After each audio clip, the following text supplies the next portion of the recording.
ধার্মিক হতে গেলে ধর্মের পুস্তক পড়তে হবে, অবশ্যই আপনাকে ধর্মের পুস্তক পড়তে হবে। আর ধর্মের পুস্তক যদি না পড়েন, ধর্ম সম্বন্ধে রাস্তায় শুধু পাগলের মতো বকবেন। ধর্ম আবার কি?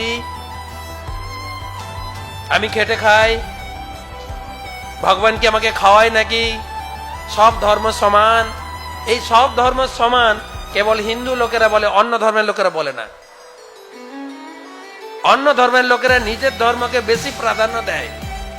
যেহেতু আমি নিজের ধর্মকে মানি না, তাই সব ধর্ম আমি তো করি না, সবাই একটু আনন্দ লুটুক না, সবাই সমান। যদি বোরখা আমাকে পরে মসজিদে ঠিক যাবো।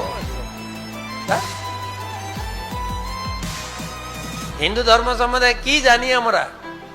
যদি আপনার নাতি যদি জিজ্ঞাসা করে আপনাকে, ওগো ঠাম্মি, ঠাকুমা বলে না এখন শর্টকাট, ঠাম্মি, আমরা নাকি হিন্দু, হিন্দু